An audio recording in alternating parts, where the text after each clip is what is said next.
selama engkau membersamai Rasulullah, adakah kenangan terindah yang membuat engkau terkesan bersamanya?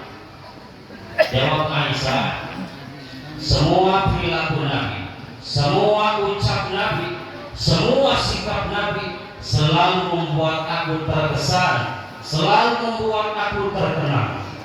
Jadi Nabi itu bukan cuma hebat menurut sahabat, bukan menawan menurut kawan, tapi beliau terpuji menurut istri, bahkan bagus menurut musuh. Jadi hari.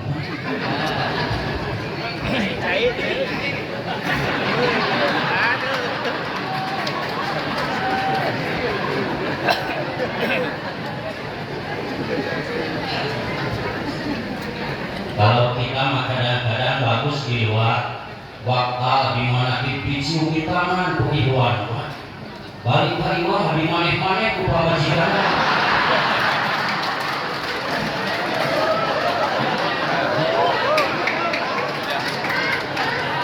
Kalau orang sudah baik menurut istrinya, itu orang baru soleh. Tapi kalau menurut cerita istrinya, wah si Aama dahar uang mah hibar piringnya, can halus ya. Tapi jangan salah, ujian kewalian itu kadang datang dari istri. Seperti Syekh Abdul Rahman Badabalhan, di rumah dimarahi terus sama istrinya. Ternyata di tempat lain sering dipakai robito oleh orang lain. Jadi bisi bapak-bapak yang pemajikan adalah buah-buah urang teh wali. Karena wali susis.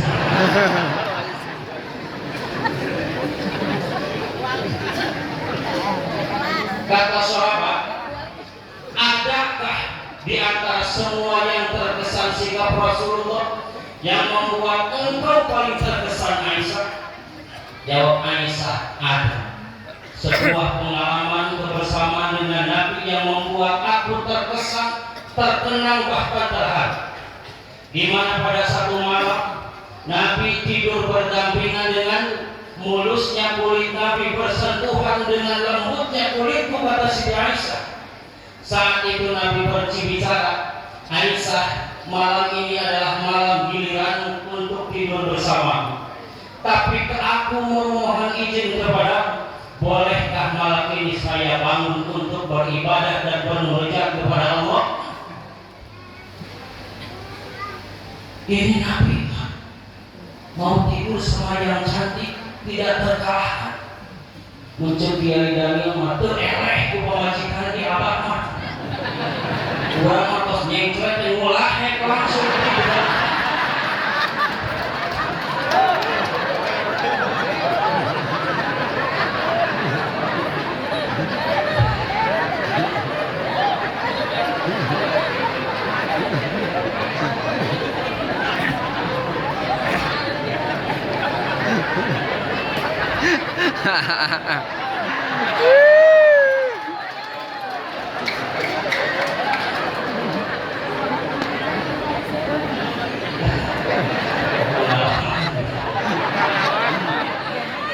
Pengalaman kita semuanya.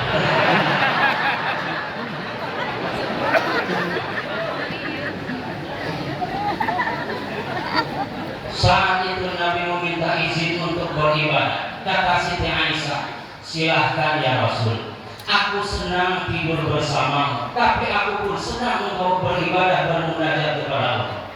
Ternyata semalam itu ibadah Nabi disertai dengan menangis yang luar biasa terseduh-seduh, sampai air mata membasahi tempat sholat. Bahkan datang waktu subuh, Nabi tidak sanggup berangkat ke masjid. Akhirnya ketika Bilal memandangkan adzan subuh, lihat ke belakang Nabi tidak ada, dilirik ke pinggir Nabi tidak ada. Kemana gerangan junjungan? Biasanya sebelum adzan tiba Nabi sudah standby di tempat sholat, tapi subuh itu Nabi belum hadir. Sejuta pertanyaan di benak Bilal. Akhirnya memberanikan diri melangkah menuju rumah Nabi.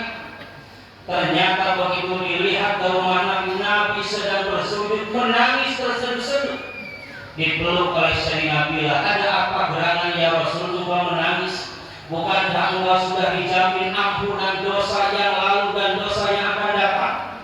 Apakah engkau belum makan atau engkau sedang dimarahi oleh Bunda Aisyah? Bagaimana jawabnya? Bukan Bilal. Bukan urusan perut yang aku khawatirkan, bukan urusan perempuan yang aku takutkan, tapi tadi malam aku baru menerima wahyu dari Allah. Surah Al-Imran 190, 191 yang tadi dibacakan oleh Qur'an. Inna fi khalqis samawati wal ardh wa ikhtilafil laili wan nahar la ayatin liulil albab. Sesungguhnya dalam penciptaan langit dan bumi dan isinya, di situ ada tanda-tanda kekuasaan Allah, pergantian malam dan siang. Ketika malam datang, siang entah kemana perginya. Ketika siang datang, malam entah kemana perginya. Di situ ada tanda-tanda kekuasaan Allah kalau diterimanya oleh orang-orang yang mampu menggapai titik ulul albab. Siapa ulul albab itu? 191-nya Allah menjelaskan, alladzina yadhkurunallaha qiyaman wa qu'udan wa 'ala junubihim. Mereka yang selalu berzikir, kenangtung emot, kercalik eling, kersareng nyampe HP nanti pernah paeh terus konek dengan Allah. Ekonominya sedang berdiri, ekonominya sedang pertengahan, bahkan sedang bangkrut sekalipun, dirinya tetap konek berzikir pada Allah Subhanahu wa Ta'ala. Dan wayang tafakkaruna fi khalqis samawati wal ardh, mereka yang selalu berpikir, bertafakur, berpikir kritis, berpikir logis, bahkan berpikir makrifatis, sehingga segala yang dipandangnya, segala yang dilihatnya menghantarkan dirinya makrifat kepada Allah Subhanahu wa Ta'ala. Ini bila yang aku khawatirkan. Aku khawatir kalau umatku tidak bisa menggapai titik ulul albab. Ternyata prediksi kekhawatiran Nabi menjadi kenyataan. Hari ini boro-boro sampai ulul albab, sampai ulul ilmi saja susah. Maka kita bersyukur bisa bersama dengan ulul albab di hari zaman para sahabat, ahli fikir dan ahli fikir. Semoga kita mampu dicetak oleh beliau menjadi ulul albab. Amin. Dengan dua modal ini, dzikir dan fikir, kolaborasi dzikir dan fikir merupakan ekspresi dari ilmu amaliyah dan amal ilmiah. Dzikir sebagai ekspresi dari amaliyah, fikir sebagai ekspresi dari ilmiah. Maka dengan dua modal ini, Usama akan memiliki eksistensi yang luar biasa ke depan. Bukan hanya mampu mencetak sarjana dan sarjono, bukan hanya mampu mencetak profesor dan profesor, tapi akan mengeluarkan profesor-profesor yang tingkatan bumi dan langit bertinggalkan ulul albab. Kenapa dzikir menjadi kriteria ulul albab? Satu, karena dzikir itu merupakan cara termudah tapi tercepat sampai kepada Allah. Imam Ali, sahabat Nabi, keponakan Nabi, bahkan mantu Nabi, ketika mau berangkat kepada Allah melakukan pendekatan, bertanya dulu kepada Nabi yang dekat dengan Allah. Ya Rasul, ayu turukin aqrabuha wa ashaluha ilallah. Ya Rasul, jalan mana yang paling mudah tapi paling cepat sampai kepada Allah? Nabi menjawab, Qul lisanuka rabban bidzikrillah. Jadilah lidahmu selalu basah dengan dzikir kepada Allah. Dzikir yang mana ya Rasul yang harus aku amalkan? Kata Nabi, Gomit ainaika, pejamkan kedua matamu, wasma'il, dengarkan ucapanku, pakul salasa, ikuti olehmu 3 kali. Nabi membacakan kalimat la ilaha illallah 3 kali, diikuti oleh Imam Ali radhiyallahu anhu. Minum dulu.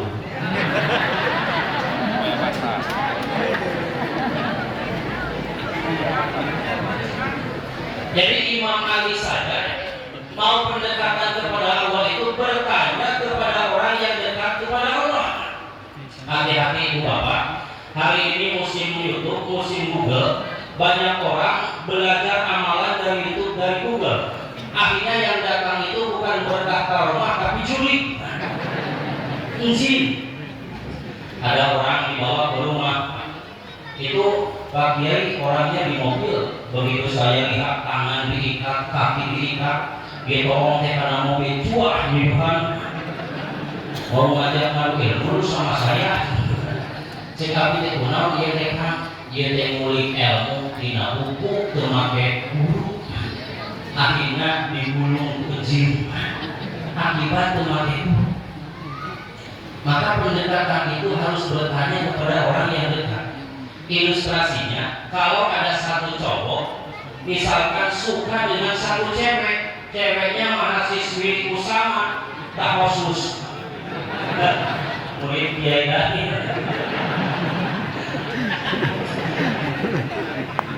maka tiga cowok ini akan berlomba untuk melakukan pendekatan. Datang laki-laki yang pertama bawa bakso, ternyata si cewek tidak suka bakso, malah muntah. Datang laki-laki yang kedua bawa bunga, si janda bolong. Ternyata perempuan tidak suka bunga dia. Yang ketiga pinter, dia nanya dulu sama orang yang dekat dengan perempuan tersebut, sama ibunya.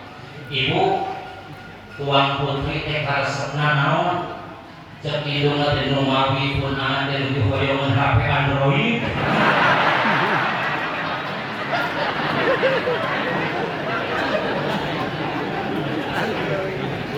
Bang meuli ke HP iPhone, IPB ke langsung digabruk. Nah, ini orang pintar. Begitulah Imam Ali mau berangkat kepada Allah, bertanya dulu kepada Kanjeng Rasulullah. Begitupun kita bersyukur sudah bisa masuk pintunya Allah Subhanahu wa Ta'ala melalui pintu Guru Mursyid. Saking cepatnya orang mengamalkan la ilaha illallah, di kubur tidak akan bertemu dengan mungkar nakir. Ketika ba'as kebangkitan dari kubur, kita hanya akan cukup yang turab ala roksi, cukup melibaskan tanah dari kepala dan mengusap wajah dengan membaca Alhamdulillahilladzi adhaba 'anna al-hazan inna rabbana laghafurun syakur. Yang biasa kita baca assalamualaikum, assalamualaikum, usap wajah, itu ahli la ilaha illallah akan dibaca ketika dibangkitkan dari kubur. Segala puji bagi Allah yang telah menghilangkan keprihatinan, kesedihan dari orang lain di kubur serasa ribuan tahun. Ahli la ilaha illallah serasa tertidur, tidak terasa. Bahkan yauma la yanfa'u malun wala banun illa man atallaha biqalbin salim. Di hari kiamat tidak ada yang bermanfaat keberadaan harta yang terhampar, anak yang jaya, pangkat yang bertahta, kecuali orang yang datang menghadap Allah dengan membawa hati yang selamat. Qalbun salim itu menurut ahli tafsir, qalbul mukmin khalin anil ilah wa yashhadu alla ilaha illallah. Qalbunya, hatinya orang mukmin yang bersih dari penyakit dan hatinya sudah bersaksi karena sudah diisi dengan kalimat la ilaha illallah. Jangankan di akhirat ibu bapak, di dunia ada kalanya harta tidak bisa dipamerkan. Ada orang kaya mobil mewahnya saja 17 di puluhan anak. Suatu ketika sakit keras dibawa ke rumah sakit besar ke Jakarta, hidung pakai selang, mulut pakai selang, perut rantang ku kabel, sakalian saya sakit selang hayang asup biayana kudu lewat selang. Istrinya yang sehari-hari berhitung uang ratusan juta, bibirnya pada berjeblek, bakal meletakkan curug hitungan duit. Pada waktu itu yang dia buka hanya lembaran Al-Quran, berharap suaminya bisa kembali diberikan kesembuhan oleh Allah. Obat harga jutaan bisa dia beli, dokter spesialis 10 jajar juga dibayar, tapi kesehatan hanya milik Allah Cek Allah tidak boleh sehat, wayang kesehatan tidak bisa dibeli dengan uang. Datang anaknya yang dari Singapura, turun dengan kendaraan mewah di halaman rumah sakit. Baru di halaman rumah sakit sudah disetop sama tukang parkir. Maaf Pak, kendaraan mohon simpan di sini, jangan dibawa ke dalam. Turun dari mobil, baju harga jutaan, jam tangan Rolex ditetesin dan berlian, sepatu harga jutaan, tokak masuk ruangan ICU. Baru di pintu disetop sama suster. Maaf Pak, sepatu mohon dibuka. Maaf Pak, pakaian mohon ditutup, pakaian rumah sakit mohon hijau ya. Itu kan masuk ICU, mulut harus ditutup dengan masker. Baru di rumah sakit harta sudah tidak bisa dipamerkan. Semua keluarganya berkumpul menyaksikan ayahnya yang sedang koma. Sugan sakecen mayaan membicarakan masalah urusan bisnis dan harta banyak. Sugan jeung anak-anak bapak, mobil mana nu paling dipikara sepuh bapak? Ku abere pamungkuskeun jeung bapak balik. Tidak. Sugan jeung adena teh aya mau dikawal dengan pangkat apa ayah untuk menghadapi mungkar dan nakir. Barangkali ingin dikawal sama jenderal, biar saya sewakan jenderal Karno. Tidak. Apa yang dibisikkan ke telinga bapaknya ketika koma seperti itu? Kata bapaknya, kata istrinya, Bapak ikuti mama. La ilaha illallah. Kata anaknya yang paling gede, Bapak ikuti AA. La ilaha illallah. Katanya anaknya yang paling bungsu, Bapak ikuti adek. Di pondokan, Allah, Allah, Allah. Hanya kalimat yang memuat kekuatan akidah, kekuatan tauhid yang diharapkan bisa terbawa oleh ayahnya, keluarganya ketika maut menjemput aja datang menjegal. Tapi talqinlah tinggal talqin, ketika nyawa sudah di tenggorokan, semuanya sudah terlambat. Maka jangan ditalqin menunggu sakaratul maut, jangan ditalqin menunggu sudah di dalam kuburan, tapi lakukan dari sekarang yang pasti-pasti saja. Mata masih jelas, pendengaran masih bebas, mulut masih kuat mengikuti, hati masih mampu berbisik.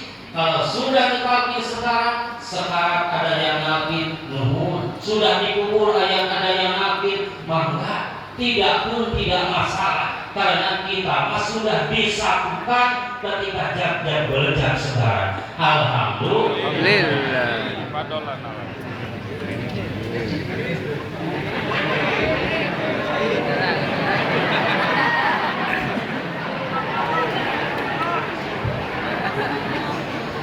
Yang kedua, kenapa dikir menjadi kriteria munalbah? Karena dikir itu cara dikir itu untuk meluruskan pemikiran. Yang ngurus Indonesia ini orang-orang pintar apa orang bodoh? Pintar, sudah habis 7-8 kali kabinet menteri. Tapi sampai saat ini Indonesia sudah ngurus apa masih ngurus? Sudah adil apa masih berdil? Penyidik kok disidik, hakim kok dihakimi, anggota dewan kok gontok-gontokan, polisi kok tembak polisi. Kenapa? Mereka ahli berpikir, tapi bukan ahli berpikir. Maka ahli pikir baru bisa menjaga nama baik. Ahli pikir sudah bisa menjaga amal baik. Ahli pikir baru bisa mengukir kata. Ahli pikir sudah bisa mengukir fakta dan realita. Ahli pikir baru bisa mengukir penampilan. Ahli pikir sudah mengukir keterampilan. Ahli pikir baru bisa menciptakan gimmick. Ahli pikir sudah bisa menciptakan rasa gemek. Tahu gimmick itu? Gimmick itu gaya untuk mencari simpati orang lain. Baju pakai gamis, dijas, pakai udang-udang segede ban Vespa. Itu gimmick Pak, nurutan permasalah. Ayo langsung cari towel unggul. Beda abah marufnya sudah langsung nyambung ke laut. Ayo kita tawa, suatu bisa. Nah, teh gimmick. Aki pikir bukan cuma gimmick, tapi sudah bisa menciptakan gimmick. Kayak apa gimmick? Ibu-ibu.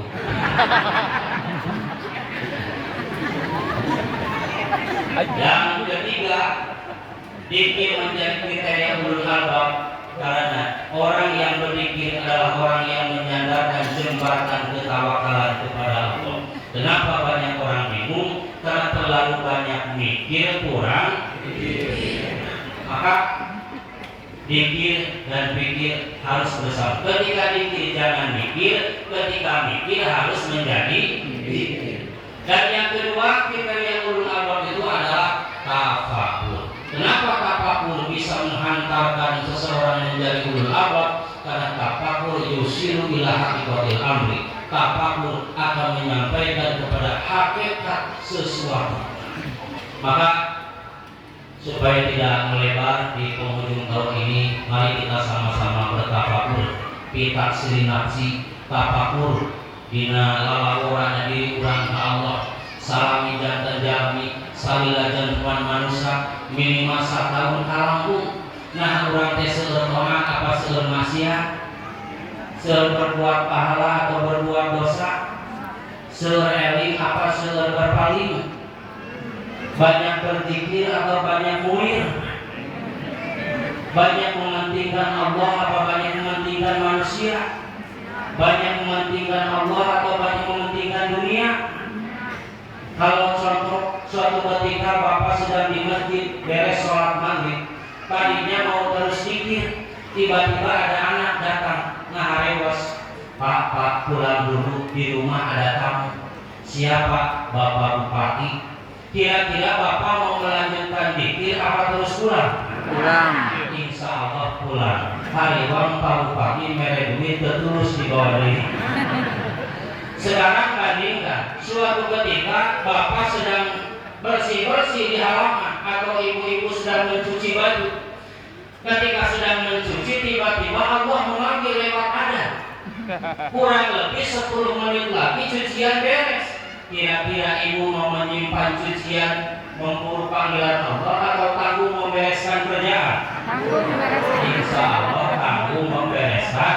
Ternyata diakui tidak diakui, kita lebih sering mementingkan manusia dan menyepelekan Allah Subhanahu wa Ta'ala. Bahkan sholat pun hanya diberi waktu sisa saja. Subuh sisa kenyang tidur, duhur sisa bekerja, asar macam-macam, maghrib sesa mejeng, sesa jalan-jalan, isya sesa nonton sinetron ibu-ibu, sesa nonton bola bapak-bapak. Bisa tiktokan. Gal sholat pas sesaan, sesa tihulat elodan, sholat sakole patisan, karahayang aya dikiran. Subuh sesa sebuh sare, duhur sesa sebuh digawe, asar sesa cacampuran, maghrib sesa di jalan-jalan, isya masuk dipanderikeun, cenah sunat diakhirkeun. Padahal mah kagok nonton boga hancak di nasi Netron. Tiluk ngatos teu pararubuh, balung sero baru mahu. Tina hidayah Allah jauh, sabab tara sholat subuh. Ayeuna ngagoler di kubur, poek mongkleng taya batur. Jauh di baraya jeung dulur, sabab tara sholat zuhur. Datang malaikat mungkar, basagari hajeng kasar, rek nyiksa jalma nu sasar, kanu tara asar awak ngade gede ngagibri siga nu panggih jeung juri kumalaikat di tepi sabetara salat maghrib goreng tieu loba dosa ayeuna nandangan siksa diseureut horai jeung kala sabetara salat isya tubuh minu gedong sigrong kendaraan herana bangong istri geulis putri